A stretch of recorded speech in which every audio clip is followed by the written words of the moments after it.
तो हेलो बच्चों, जैसा कि अपनी सीरीज चल रही है एनसीईआरटी के 50 क्वेश्चन की, तो उसमें ही आज 16वां सवाल है ट्रायंगल चैप्टर से। ट्रायंगल हमें सिमिलर दे रखे हैं तो उसके एंगल भी बराबर होंगे। BOC 125 है, ये रहा। CDO ये वाला 70 है। DOC बोला है निकालो, DOC ये बोला है निकालो। ये तो लीनियर पेयर एंगल से निकाल लो। DOC प्लस COB 180 होगा लीनियर पेयर एंगल से। DOC बोल रहा है 125 है, 180 माइनस कर दो, कितना आ जाएगा बच्चों? 5 और 7 में से 5 गए 55। तो DOC आ गया 55 अपने पास। और इन्होंने बोला है कि DCO भी निकालो, ये भी निकाल लो। तो sum of angle of a triangle से निकाल लो।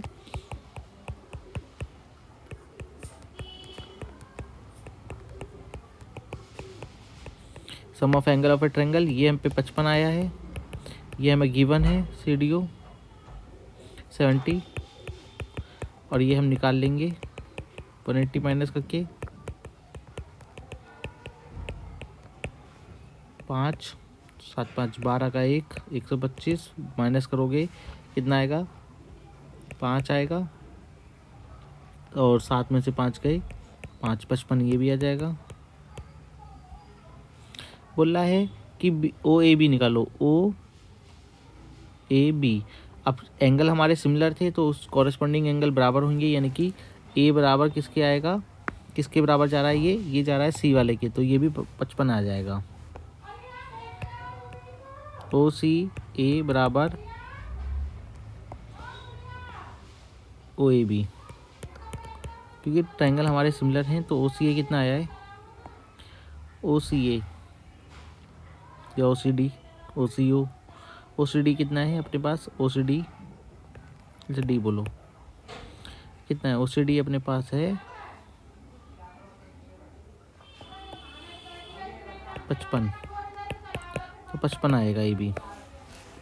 ठीक है, अब कोऑर्डिनेट ज्योमेट्री से आ जाते हैं। फाइंड द डिस्टेंस फॉर्मूला हम बता देता हूँ फिर से एक बार। x2 माइनस x1 का स्क्वायर, y2 माइनस y1 का स्क्वायर करोगे, आंसर आ जाएगा D निकाल लो। x कितनी है? y2 x2 4, y1 x1 y1 x2 y2,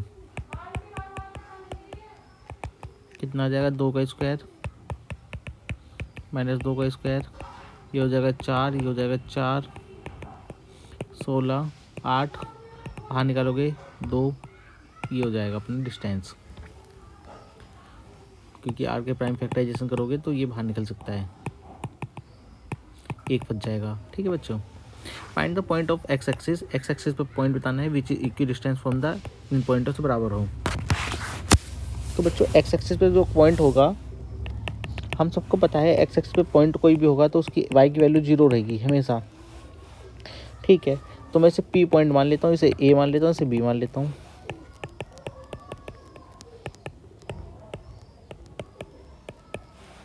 ठीक है, तो यानी कि AP बराबर PB बोल रहा है वो। डिस्टेंस फॉर्मूला लगा लेते हैं दोनों में।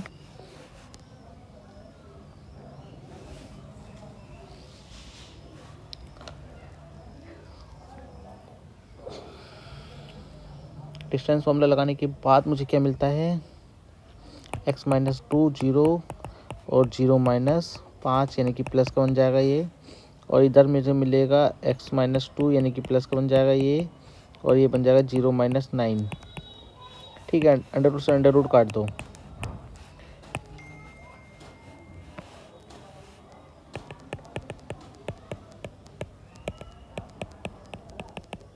पच्चीस, इधर x का स्क्वायर कर दो, ये भी a प्लस बी का फॉर्मूला लगा रहा हूँ मैं, तो दूनी 4x हो जाएगा, और इधर 81 हो जाएगा।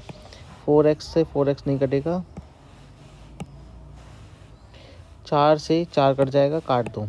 x स्क्वायर से x स्क्वायर काट दो, 4x इधर, ये भी इधर आ जाएगा। ठीक है,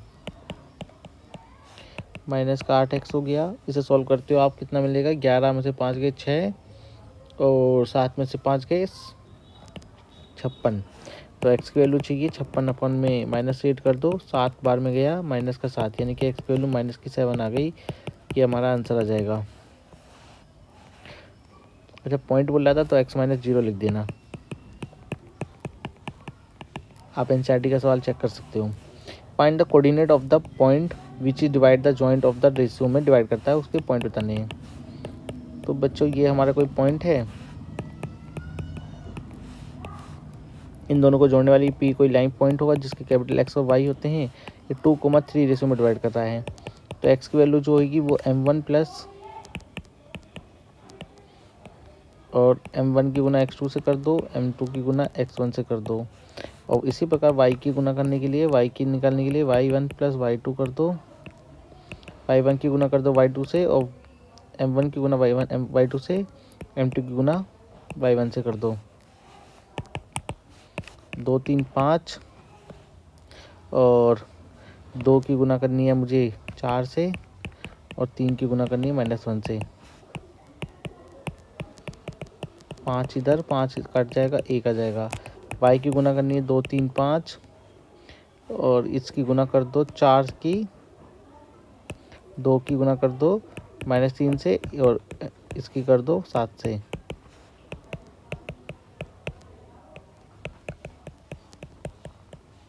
तीन, तो मेरे पास जो पॉइंट आएंगे वो 1,3 आएगा, मेरा आंसर आ जाएगा। ठीक है बच्चों, कैलकुलेट ट्रिग्नोमेट्रिक्स पे आ जाते हैं। चैप्टर ट्रिग्नोमेट्रिक 8वां चैप्टर। बोला है कि साइन ए दे रखा है 3/4, कैलकुलेट द कॉस ए और tan ए निकालना है। तो ठीक है, साइन ए कंपेयर कर लूँगा मैं। पी फॉर्मूला होता है पी अपॉन हाइपोटेनियस। पी की वैल्यू 3 मान लेंगे, के की वैल्यू, हाइपोटेनियस की वैल्यू 4 मान लेंगे।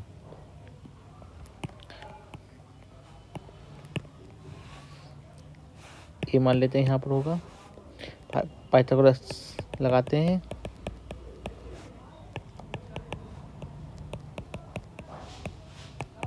सोलह -9 बी स्क्वायर चाहिए, तो 16 - 9 कर दो, 7 आ जाएगा। अंडर रूट करोगे तो 7 आ जाएगा।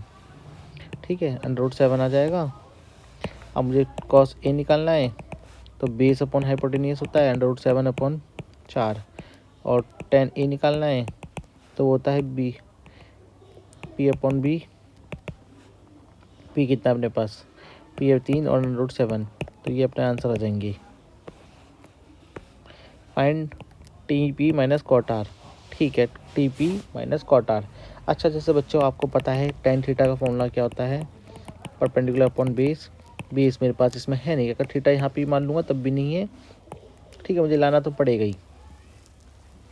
तो मैं क्या करता हूँ, पाइथागोरस लगा लेता हूँ पहले। पाइथागोरस अप्लाई करने पर पाइथागोरस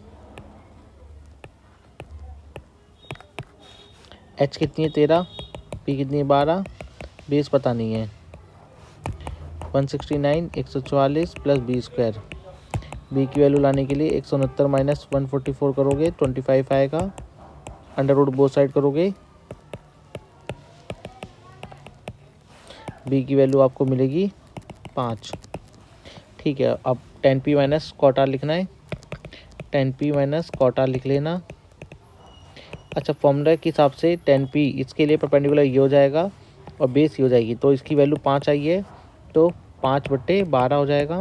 कॉट आर यहाँ पर है, इसके लिए base upon hypotenuse, base upon perpendicular होता है, तो बेस यही है, परपेंडिकुलर ये है। सॉल्व करोगे 0 आंसर आ जाएगा। ठीक है, थीटा चेंज हो जाता है, वैल्यू चेंज हो जाएगी हमारी। फाइंड द वैल्यू बतानी है, इधर ही कर लेता हूँ मैं। 2 tan 30 की वैल्यू 1/√3 होती है बच्चों।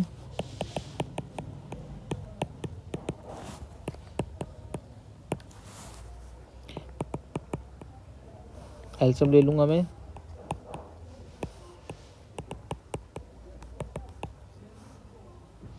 एलसीएम लेने के बाद ये सबसे ऊपर चला जाएगा और ये 3 बच जाएगा, 4 हो जाएगा, तो √3/2 इसका आंसर हो जाएगा। इसकी वैल्यू लानी है हमें। cos 45 की वैल्यू 1/2 होती है। sec 30 की वैल्यू, cos 30 की वैल्यू को उल्टा कर दो, यानी कि 2/3, और cos 30 यानी कि 1/2 यानी कि 2 होती है। एलसीएम ले लो। यहाँ कर लेते हैं। एलसीएम लूँगा तो ये आएगा, ये ऊपर जाएगा सबसे ऊपर में,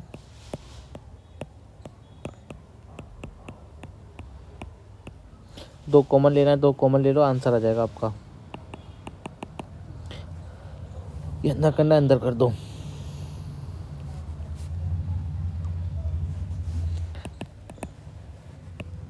ये बिल्कुल सेम सवाल है।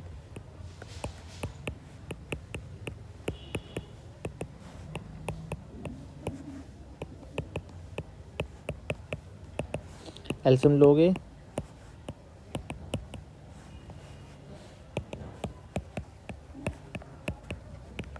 ये सबसे ऊपर जाएगा, दो से दो कटेगा, अंडर से अंडर तीन कटेगा, तीन बच जाएगा। कैसे काट रहा हूँ देखो बच्चों, मैं तीन को ये लिख सकता हूँ, तीन को ये लिख सकता हूँ, नीचे एक तीन बचा हुआ है, तीन से तीन काट दिया। अंडर रूट तीन की गुना अंडर रूट तीन से करोगे तो आंसर 2 बार 3 हो गया, पेड़ बन गया, 3 बाहर आ जाएगा। बहुत अच्छा सवाल है। 10a + b इतना दे रखा है,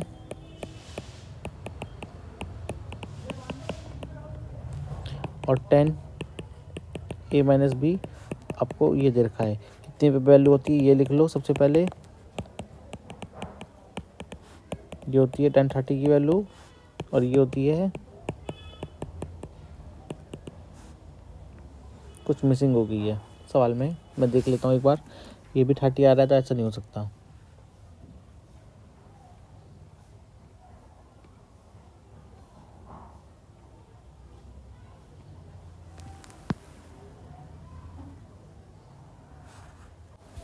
तो इधर बच्चों इधर अंडर रूट है, बस इधर है ये, तो ये अंडर रूट है तो अंडर रूट लो, ये होती है 60 की वैल्यू, और ये होती है हमारी 30 की वैल्यू, 1030 की वैल्यू।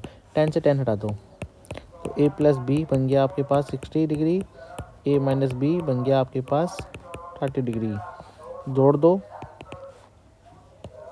जोड़ दोगे, एडिंग कर दोगे, 90 बन जाएगा, 90/45 आ जाएगा। इधर लिख लो, एडिंग 1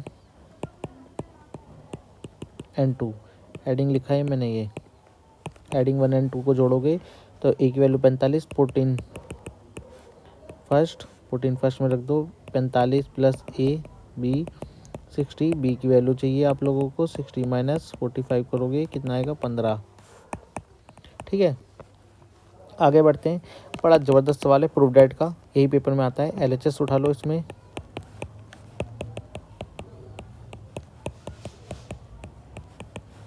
ये सारे NCERT के आसान वाले सवाल हैं। अगर आसान सवाल देगा तो यही देगा, इनसे ही देगा। अभी हार्ड क्वेश्चन भी कराऊंगा मैं आपको। रेशनलाइजेशन कराया मैंने यहाँ पर, एक बार स्क्वायर साइन स्क्वायर हो जाएगा ये, और रेशनलाइजेशन में उल्टा कर दिया थोड़ा सा, ये प्लस का हो जाता है। रेशनलाइजेशन करोगे तो नीचे वाला प्लस का बन जाता है। तो ऊपर में आपके पास दिख रहा है कि 1 + साइन का स्क्वायर हो जाएगा, नीचे में एक बार जुड़ रहा है और एक बार घट रहा है वाला फॉर्मूला लग जाएगा। ये मेरे पास आइडेंटिटी होती है cos थीटा की, cos स्क्वायर बन जाएगा ये मेरा।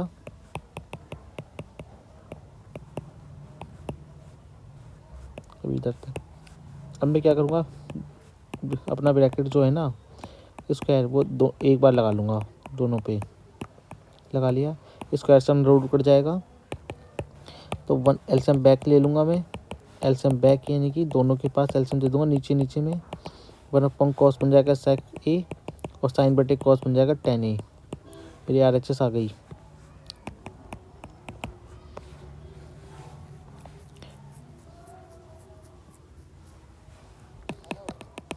एक kite is flying at the height 60 metre from the ground, 60 metre ground से उड़ रही है।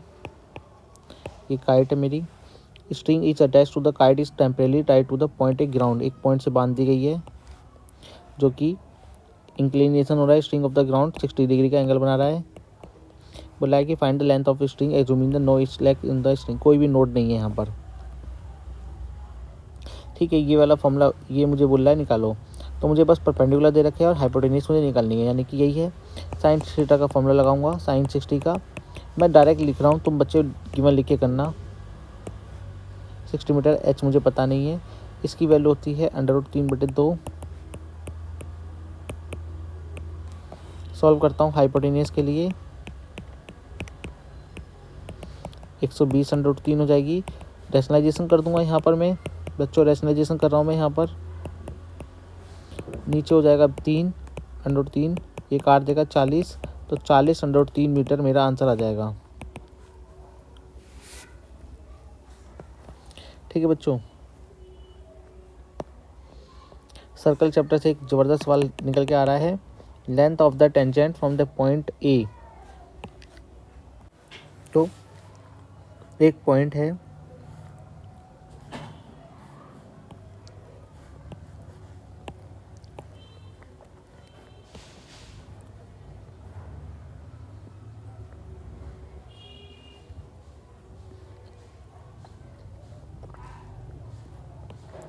देखो बच्चों, length of the tangent from the A point A at a distance 5 centimetre from the centre of the circle से इस 4 centimetre की दूरी पर है।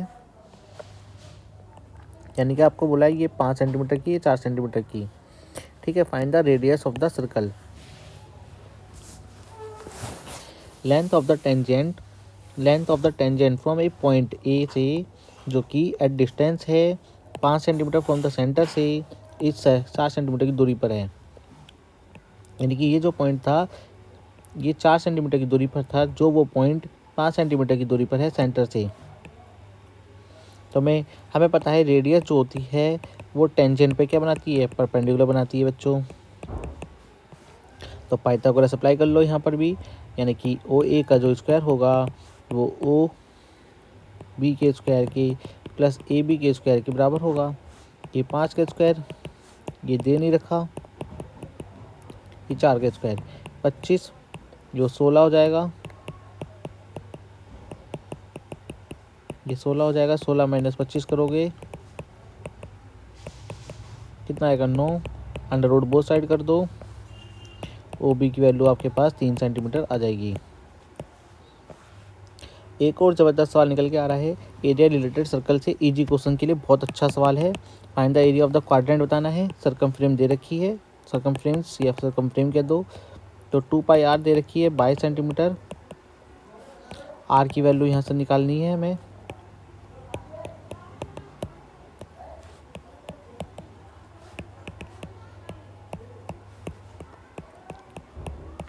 बाईस से 22 क्या है 7/2, काटना मत, पहले बता रहा हूँ। एरिया जो होता है एरिया ऑफ क्वाड्रेंट जो होगा हमारे पास, थीटा क्वाड्रेंट का 90 होता है, 360 πr², 1/4 बच जाएगा, π/7, आर जो है 7/2। ठीक है, ये गई 22 की गुना 7 से कर दो, 4 दूनी 8, 8 दूनी 16,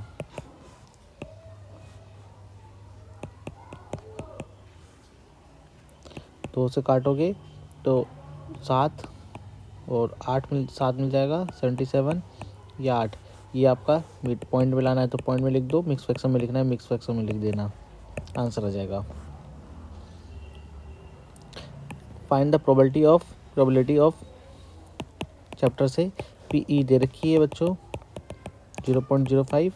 आपको पीई नॉट निकालनी है, तो एक में से पीई को माइनस कर दो, क्योंकि दोनों का सम एक होता है। 1 में से 0.5 माइनस करोगे तो 5 इधर आ जाएगा 9.5, ये आपका आंसर आ जाएगा।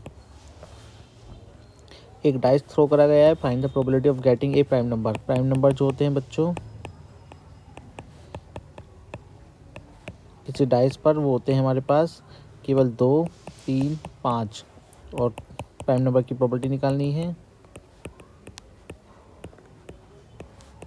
तो देखो टोटल नंबर होते हैं अपने पास डाइस पे 4, 5, 6 नंबर होते हैं। Total possible outcome 6, desired outcomes हमें 3 चाहिए, तो 3/6 यानी कि 1/2। और नंबर वाले कौन से होते हैं, और नंबर 1, 3, 5, यही हमें इसकी प्रोबेबिलिटी चाहिए इसकी। तो टोटल पॉसिबल 6, डिजायर्ड हैं 3, तो 1/2 इसका भी आंसर। तो आई होप आपको मेरे ये सवाल अच्छे लगे होंगे। अब नेक्स्ट सीरीज में जो हमारे 5-6 सवाल हैं इजी क्वेश्चन की वो करा देंगे, फिर RD सम्मा PYQ की सीरीज भी लेके आनी है।